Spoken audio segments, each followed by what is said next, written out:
Primeiramente, vamos falar da nossa reflexão da noite. Então, eu peguei essa reflexão lá do livro Nosso Lar.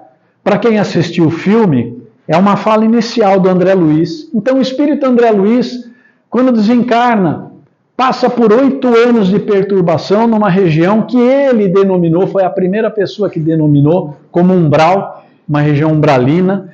Já explicamos, né? O que é um umbral, pessoal? Um umbral é uma porta. Então, André Luiz quis dizer o quê? Que ele estava no umbral, ele não estava nem no plano espiritual e nem no plano material, ele ficou no meio termo, num estado de perturbação. E depois, quando ele é socorrido ao Nosso Lar, começa a entender as coisas, aí ele vai escrever o livro Nosso Lar, né? E ele começa, né, com algumas coisas, eu tirei só uma parte, onde ele diz o seguinte: a vida não cessa. André Luiz achava, como todo bom médico materialista, que morreu, acabou. Morreu o cérebro, morreu, os bichinhos vão comer o cérebro, acabou, não acontece mais nada. E ele é surpreendido, vivo, ainda no umbral, com as mesmas dores, com fome, com frio, com sede, com os mesmos problemas que ele tinha. Tá? Aliás, fica aí a dica. Nós vivemos hoje uma epidemia de suicídios. Pessoas que, sem fé, sem acreditar em nada, acreditam que, dando cabo da própria vida, vão resolver os seus problemas. Não. A vida não cessa. A vida é uma fonte eterna. Lembra que a gente falou que o Pai criou cada um de nós aqui como seres únicos. Nós somos únicos no universo. Ele criou a cada um de nós, simples e ignorantes, para a eternidade. A eternidade só Deus. Para a imortalidade. Né? Eterno somente Deus, que não tem começo e não tem fim. Nós somos imortais. Nós tivemos começo, mas jamais vamos morrer. Boa notícia da noite. Ninguém aqui vai morrer. Má notícia da noite, todo mundo aqui vai desencarnar. Né? Tá bom? A gente chega lá. E aí ele complementa que a morte é um jogo escuro das ilusões. Né? Ele se viu iludido, ele achou que a morte era uma coisa, e quando foi ver, a morte era muito mais do que a vida, na verdade. Né? Muito mais do que a vida. E aí ele complementa de uma forma que eu acho muito interessante, né? Uma existência é um ato.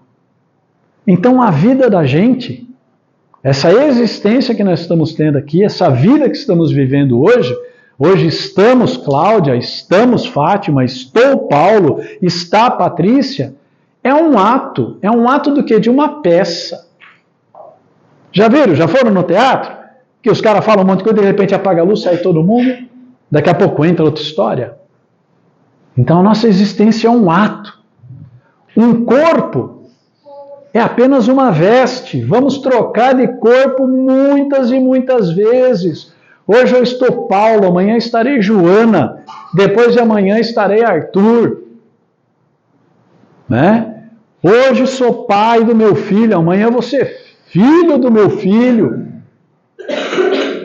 Amanhã vou ser esposa da minha mulher, que vai ser meu marido, porque a gente vai trocando os papéis para passarmos pelas experiências.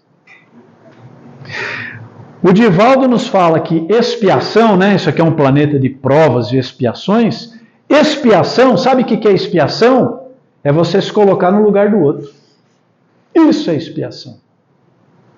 De tudo aquilo que fizemos. Né? Um século é um dia. Um século é um dia. E o Divaldo também conta uma piadinha interessante sobre isso.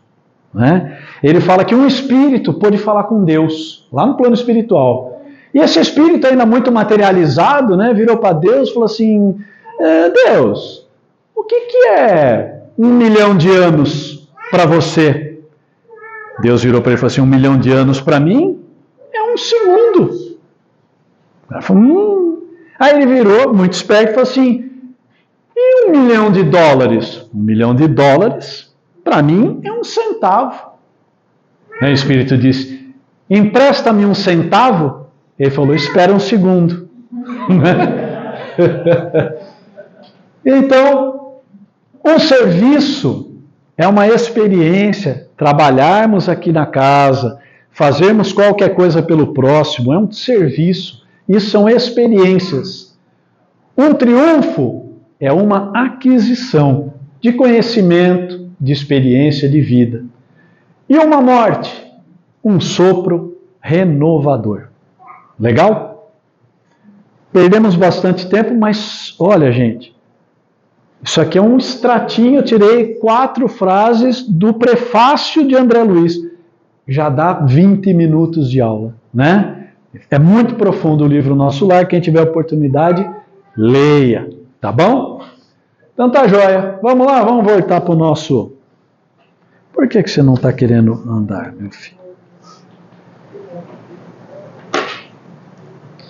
Então tá lá, estamos na segunda parte, capítulo 10, falando sobre as ocupações e missões dos espíritos, né?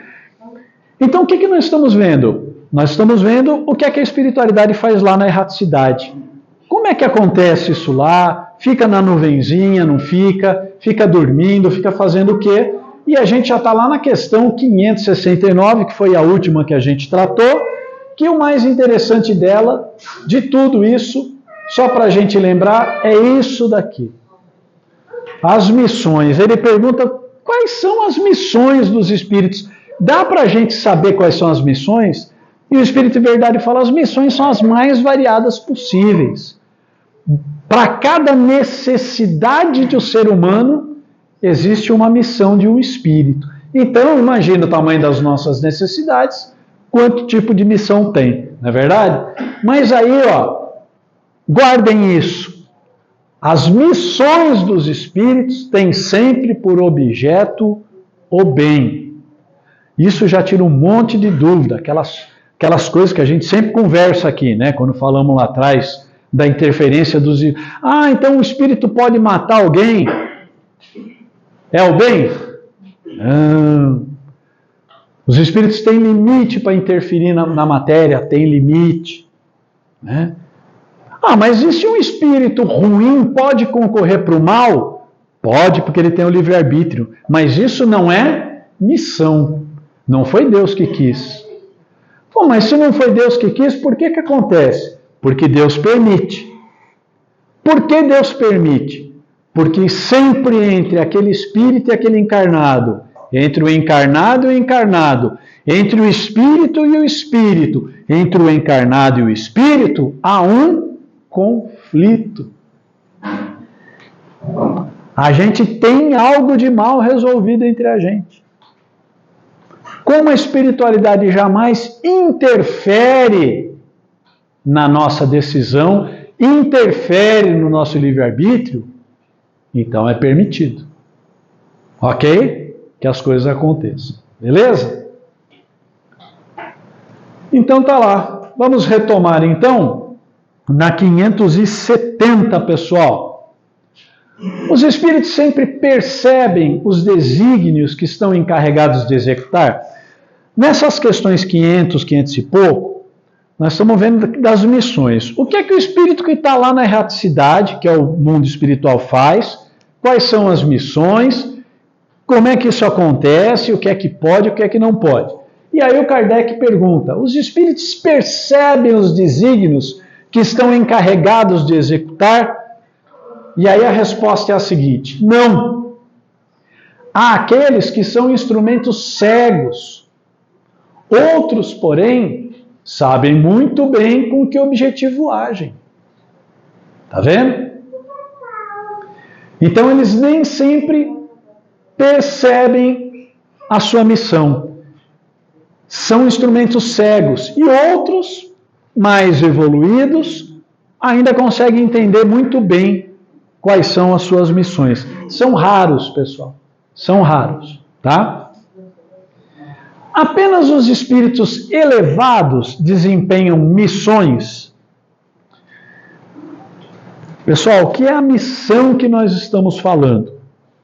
São missões designadas pelo plano superior, pela espiritualidade superior, né? A missão não é aquela missão dada, a missão cumprida do tropa de elite, tá? São missões espirituais. Por exemplo, Chico Xavier, missionário? Sem dúvida. Né? Divaldo Pereira Franco, missionário? Sem dúvida. Dona Ivone Pereira, missionária? Missionário. Raul Teixeira, missionário? Missionário. São espíritos que vêm aqui, que se encarnam para realizar determinadas tarefas. Apenas os espíritos elevados desempenham missões? A importância das missões corresponde às capacidades e à elevação do espírito. Lembra que a gente viu um pouquinho atrás que não existe espírito inútil? Que todos os graus de espírito, desde os mais inferiores até os mais elevados, todos trabalham e concorrem pela harmonia do universo. Mas a cada um conforme a sua obra. Então é dado a cada espírito uma missão de acordo com o seu entendimento. Por mais que a gente tenha boa vontade, não adianta falar para a gente fazer uma neurocirurgia para retirar um tumor do cérebro de alguém que nós vamos matar a pessoa, porque nós não temos preparo para isso. Na espiritualidade não é diferente. O espírito tem que estar preparado para isso, né? O estafeta que leva um telegrama também cumpre uma missão, mas que não é como a do general, né? O espírito de verdade, para aquela época, né, 1856, 1855, ele sempre dá como exemplo as coisas militares, porque era um mundo muito militarizado, né? Então ele fala que, sabe o que é o estafeta? Estafeta é aquele soldado raso que leva a correspondência. Isso é estafeta. E ele fala que todos eles, dentro de um evento grande, têm a sua importância, né? A missão de um espírito, essa aqui é a pergunta que foi feita na semana passada. A missão de um espírito lhe é imposta ou depende da sua vontade? O que vocês acham? As duas coisas. Quem que acha que é as duas coisas? Quem acha que é só imposta? Quem acha que ele escolhe? Quem não acha nada, tá bom, vamos lá. Ele a pede. O espírito pede pela missão. Lembra que a gente viu, em 2 segundas-feiras para trás, que o trabalho para o espírito é prazer, é felicidade. Então o espírito lá na erraticidade, de qualquer que seja o seu grau, pede pela missão, pede pelo trabalho, dentro da sua capacidade, né? E ditoso se considera se obtém. O que é ditoso? Ele fica muito feliz se consegue a missão, né? Vamos só fazer um pequeno parênteses. Por que se a obtém? O espírito pode pedir uma missão que ele não está pronto? Pode. E pede. E pede. Nós podemos nos comprometer a provas que depois, quando a gente chega aqui, não aguenta. Acontece muito. Falamos hoje, que é o suicídio. Né? É a incapacidade do enfrentamento daquelas provas que a gente sabia que ia passar. Né? Então, não esqueçam, quem são os espíritos? As almas dos homens que viveram na Terra. Gente, o dia que o Paulo desencarnar, eu vou virar santo? Não. Eu vou saber toda a matemática, química, física, música do universo? Não. Eu vou virar um ser de luz? Não. Nos diz o Chico Xavier, né? numa daquelas conversas de sábado à tarde embaixo do abacateiro, que ele fala para as pessoas que estão presentes, falou, gente, nós todos que estamos aqui nesse mundo, viemos de onde? Viemos do umbral. De onde você acha que nós viemos? Todos nós aqui viemos do umbral. Temos muito ainda a evoluir e a aprender. Então esses espíritos podem pedir missões, as quais ele não tem preparo, e pode ser negado a ele. Ok? Pode uma mesma missão ser pedida por muitos espíritos?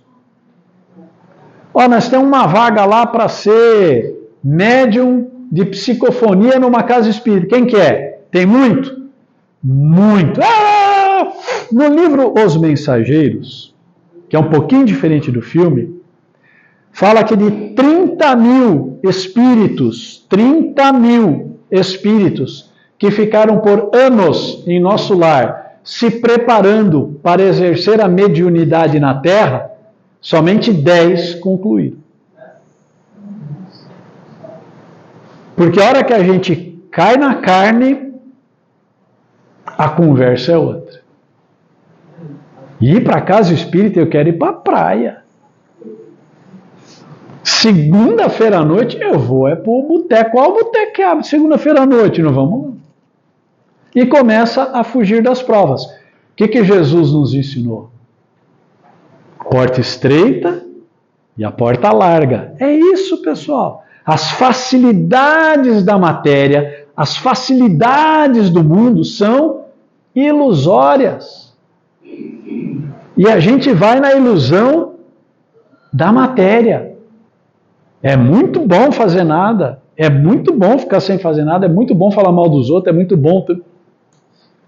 Mas os verdadeiros valores que são a porta estreita, a gente não quer. Né? Existe uma frase em latim muito bonita que fala: sic transit gloria mundi. As glórias do mundo são transitórias. Nós não vamos levar nada daqui. Nada. Como dizia Vinícius de Moraes, não vai levar nada do que juntou, só o seu terno de cerimônia. E não vai levar, ainda vai ficar lá no caixão. Né? Então, pode uma missão ser pedida por muitos espíritos? Sim, é frequente apresentarem-se muitos candidatos, mas nem todos são aceitos. Ok? Questão de competência. Né? Em que consiste a missão dos espíritos encarnados? Aí ele dá uma variada. E nós aqui, encarnados, quais são as nossas missões? O que a gente veio fazer o quê? Além de passar por provas e expiações. Mas, relembrando, Chico, Divaldo, etc., esses grandes, Indira Gandhi, né? Mahatma Gandhi, tantos outros aí que passaram. Primeiro, em instruir os homens. Tá? Então, grandes sábios, pessoas muito inteligentes. Vocês acham que o Albert Einstein, quando veio descobrir para a gente a relatividade do tempo, do espaço, do universo, um negócio que até hoje a gente não entende direito, vocês acham que ele não foi um missionário? Ele lançou na humanidade décadas de evolução, décadas de tecnologia.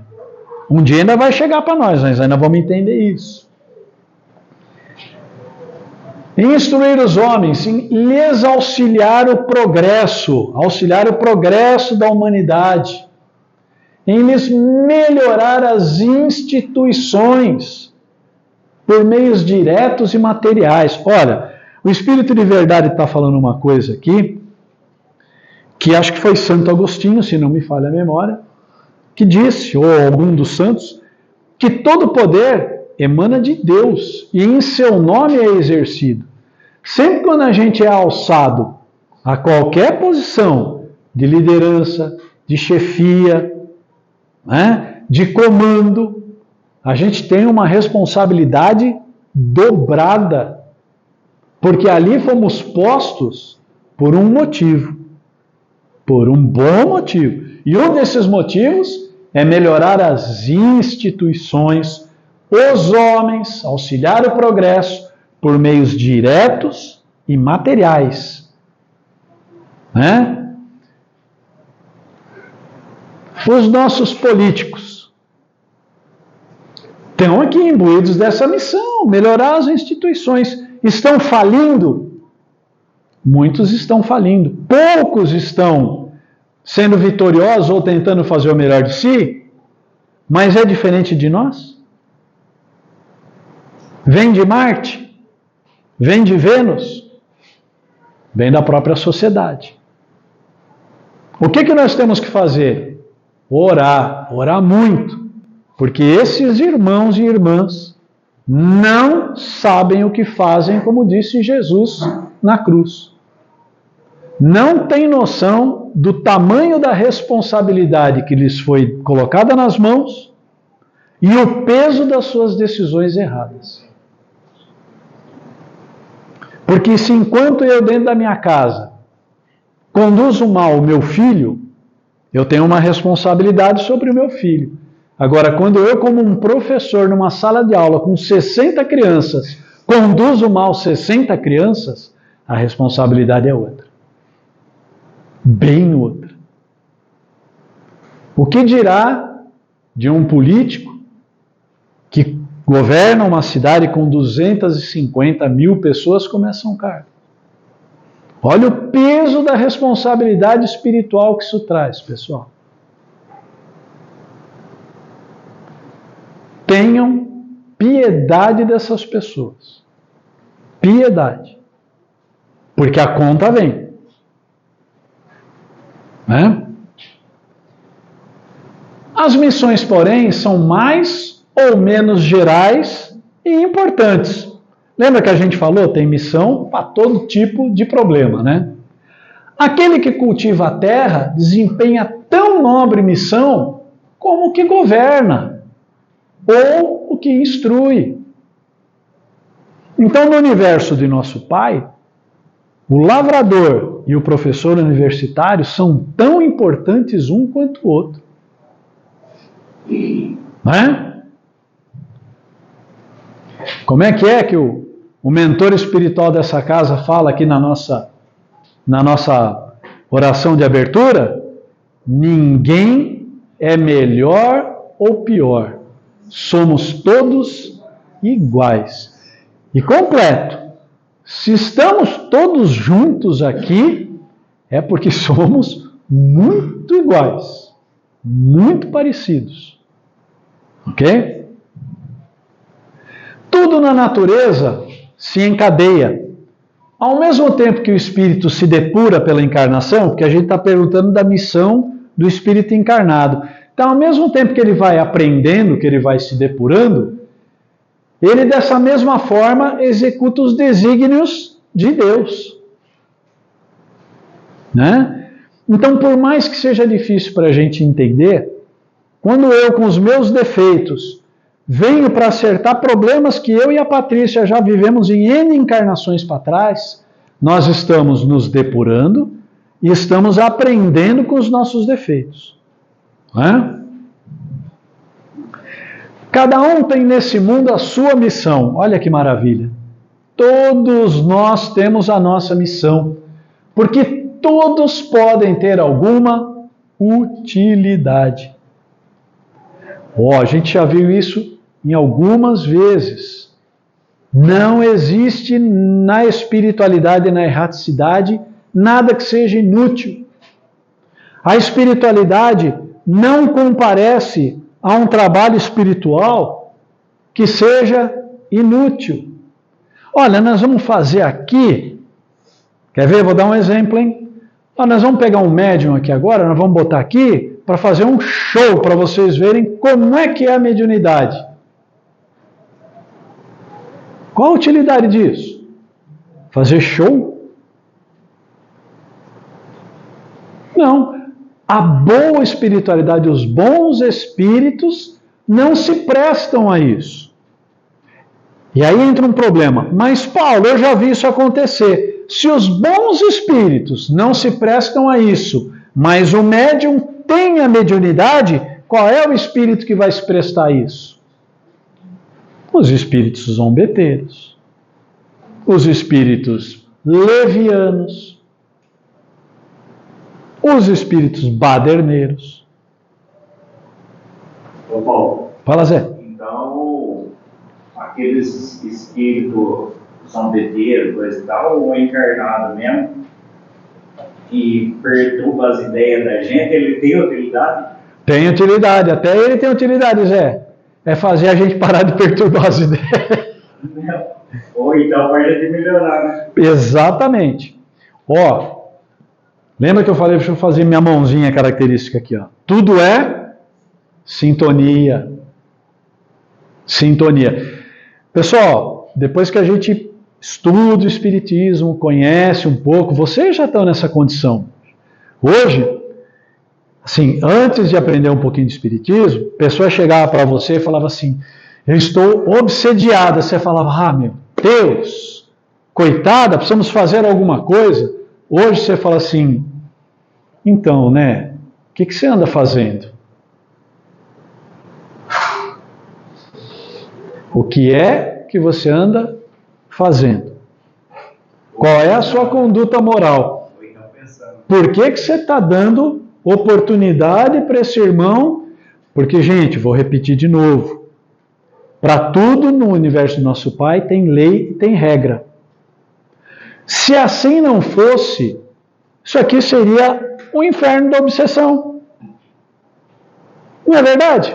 Se a espiritualidade está convivendo com a gente 24 horas por dia, e em muito maior número do que nós encarnados, por que não está todo mundo obsediado andando cadeirada no outro, na cabeça do outro? Porque existem leis, sintonia é uma delas, causa e efeito, merecimento, a cada um conforme a sua obra. Toda obsessão é resultado de um conflito entre duas ou mais almas, seja nessa, seja em vidas passadas. Não tem esse negócio assim, gente, eu sou um santo, quase um Chico Xavier, mas eu sou muito obsediado porque eu sou... São dívidas, pessoal. Porque senão, se assim fosse, não haveria um encarnado bondoso que não estivesse na pindaíba de tanta obsessão. Concorda comigo? O mundo aí fora seria um caos. Por que não é? Porque tem todas essas leis que vêm junto. Somos nós que damos oportunidade a esses irmãos, por um ou por mais motivos. Eu vou reiterar de novo. Existe obsessão de desencarnado para encarnado. Existe obsessão de encarnado para encarnado. Não? Quem aqui conhece um casal cujo marido com a esposa é extremamente ciumento e possessivo? Isso é uma obsessão, pessoal. É um monoideísmo. Né? Um pai extremamente rigoroso com o filho. Então, de encarnado para encarnado. Existe a obsessão de desencarnado para desencarnados. Só concluir. A gente vê muito isso. Irmãos espirituais que na erraticidade são escravizados por espíritos mais inteligentes, porém de moral muito baixa. E para concluir, pasmem, a obsessão do encarnado para com o desencarnado. Quer um exemplo?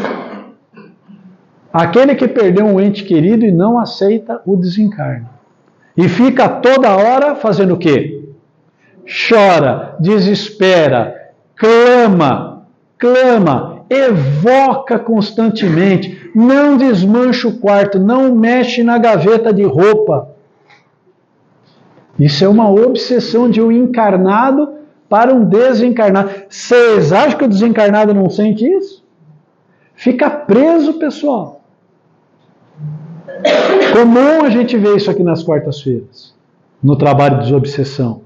Fala, mas irmão, por que você está lá? Mas ela me chama todo dia. Todo dia ele me chama e aí eu vou lá porque ela está tão sozinha, ele está tão sozinho.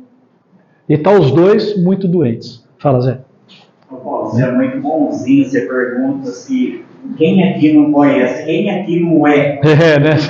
Eu tenho que ser bonzinho, é verdade, né? É verdade. Quem aqui que não é muito ciumento, quem aqui não é muito possessivo, né? É complicado. Então, todos podem ter alguma utilidade.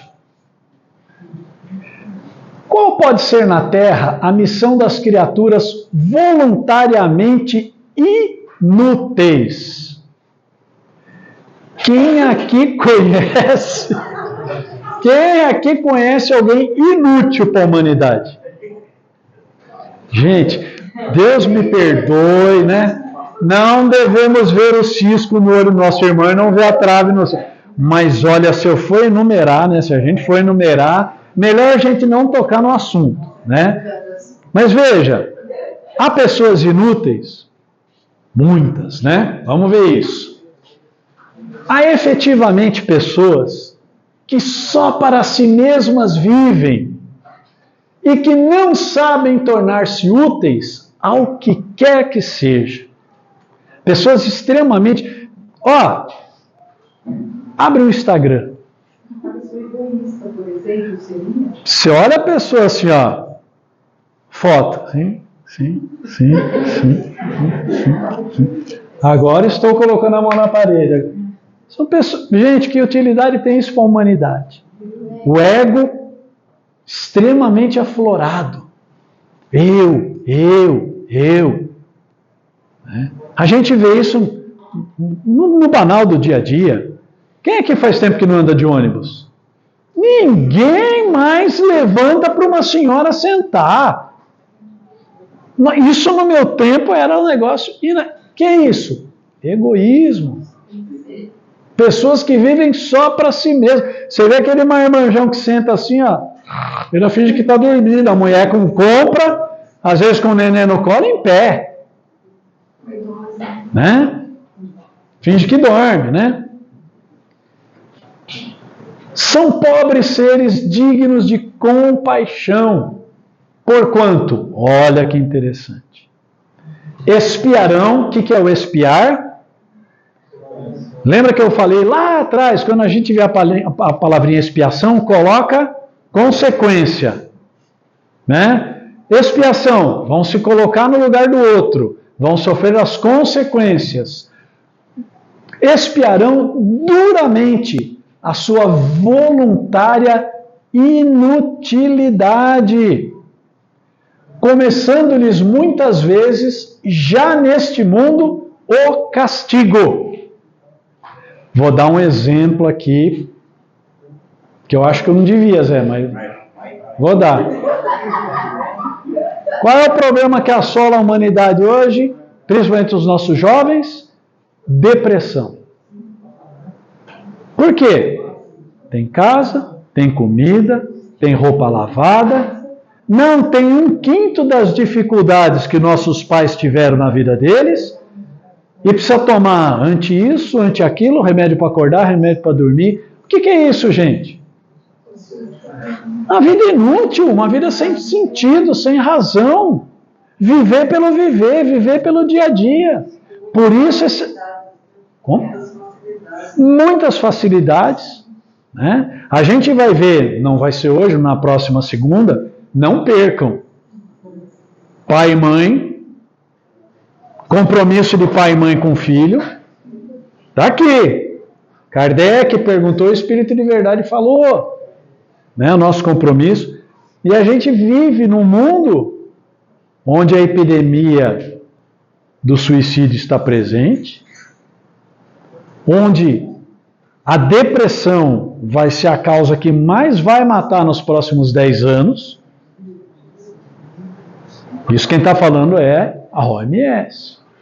Né? Por quê? As pessoas estão vazias, não acreditam em mais nada, não acreditam em Deus, não acreditam na espiritualidade. Uma geração já grande, que não tem esse lado espiritual. Para eles, morreu, acabou. Eu acho que uma coisa muito ruim dessa geração é a falta de respeito com os mais velhos, esse tipo de atitude que Educação, né? essa geração é cada vez pior. Não respeitam pai, mãe, avós, avós. Está me faltando a palavra agora. Um egoísmo muito forte. Eu vou dar uma outra má notícia para todos nós, né? Há uma corrente muito forte aí nessa geração, que todo mundo é igual, então se a pessoa tem 70 anos de idade, ela é você. Nós não aprendemos assim. Tratar os mais velhos com respeito, né? O respeito devido. No plano espiritual, pessoal, existe hierarquia? Inflexível a hierarquia.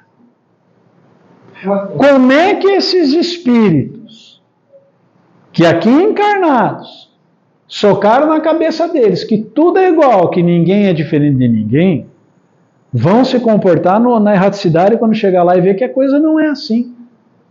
Há uma diferença vibracional, há uma diferença de conhecimento, há uma diferença hierárquica, há uma diferença moral, né? Então, oi. Mas todos não são iguais perante a lei? Perante a lei, sim, mas nós estamos falando moralmente, né? Moralmente. Perante a lei de Deus, todos são iguais. A lei vale para todo mundo igual. Você fez o mal, você vai sofrer consequências. O que acontece na sociedade hoje? Eu já falei isso aqui. O filho pratica uma coisa errada, o pai e a mãe não deixa que ele sinta a consequência do seu erro. E isso, pessoal, é muito mal. Ele não vai aprender a consequência da coisa errada. Resultado, ele cresce como um adulto antissocial, mal educado, como a gente diz hoje brincando, mimizento. Tudo dói, tudo incomoda. Não sabe ouvir um não. Não é? Não sabe ouvir um não. Olha, a gente já viu histórias aí. Rapaz foi fazer entrevista de emprego, foi recusado, se matou. Se matou. Não sabe ouvir um não. Não sabe que a vida continua, né? Quem comentou com a gente que alguém foi fazer entrevista de emprego, levou o pai no meio? Algum conhecido nosso levou o pai e a mãe na entrevista de emprego. Eu acho que para ser testemunha, né? Fala, Zé. Nesses somos todos iguais na abertura da oração, nosso irmão Maracás quer dizer que nem somos todos iguais, porque nem somos todos errantes. Exatamente. Todo mundo sujeito à mesma lei. Ninguém aqui é melhor, ninguém aqui está acima da lei de Deus. Ninguém. Pessoal, eu falo para vocês, nem Jesus. Lembra que a gente, quando falamos brevemente Jesus é um espírito puro que poderia ter simplesmente se materializado no planeta, levantado a mão e falado assim, está todo mundo curado, a lei é essa aqui, tchau para vocês. O que ele fez? Ele cumpriu todas as leis, nasceu de uma mulher, cresceu, passou pela infância, pela adolescência, pela juventude, sentiu as agruras do mundo, precisava comer, precisava beber, para mostrar para a gente que é possível se vencer esse mundo. Essa é a grande lição dele, né? E ele poderia ter feito de uma outra forma, mas ele, como exemplo, seguiu as leis de quem? Do Pai, as leis de Deus, né? Beleza? Deixa eu ver se já acabou aí.